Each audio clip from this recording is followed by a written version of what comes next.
महाराजांनी तुकोबरायचा अवतार घेण्याकरता एक युग पुरुषाला एक साधूला जन्माला येण्याकरता 350-400 वर्ष जर लागत असतील तर तुम्ही सांगा एक शूर जन्माला आपल्याला 350-400 वर्ष मागे जावं लागेल आणि पुढे जावं लागेल।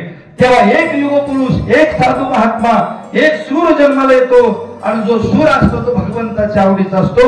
म्हणून ज्ञानेश्वर माऊली म्हणतात तू शूर वृत्तीचा ठाऊ क्षेत्रीय माझीराव तुझ्या लाठेपणाचा हो तुझी लोकी तू शूर आहे तू माझा आवडतीचा आहे।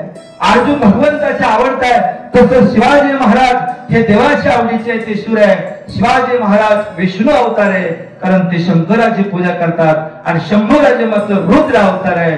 ते सुद्धा जरी शंकराची पूजा करत असले तर रुद्र अवतार शंभूराजाने खूप तांडव केला एकाही लढाईत ते पराजित झाले नाही कारण अवतार रुद्राचा होता मृत्यू मात्र अमुष्याचा ठरलेला होता स्वकीयकून घात होणार होता हे मात्र त्यांच्या कुंडलीमध्ये लिहिलेलं अजिबात चुकलेलं नाही।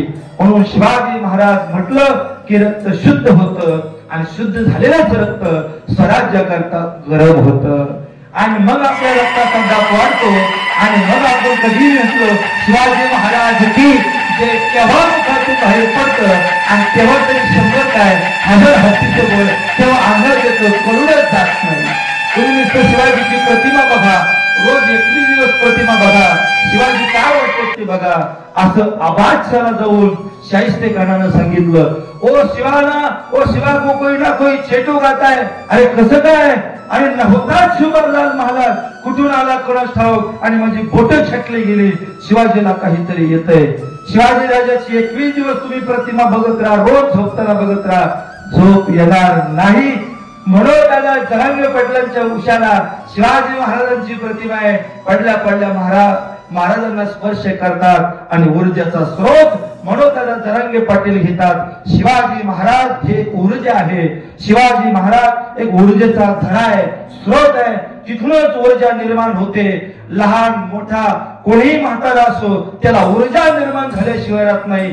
शिवनेरी किल्ला ज्यांनी पाहिला असेल त्याची एक पायरी राजगड ज्यांनी पाहिला असेल तोरणा वगैरे काही लहान असतील पंचालचा वाडा लहान असेल पण जे मोठाले किल्ले तुम्ही 300-350 पैकी 4-10 पाहिले असतील त्यावेळेस तुम्हाला कळलं असेल याचे दगड काय याचं अंबारी काय याचे अमुक काय घोडशाळा काय धान्याची कोठार काय मग लक्षात येते हे किती अवघड होतं।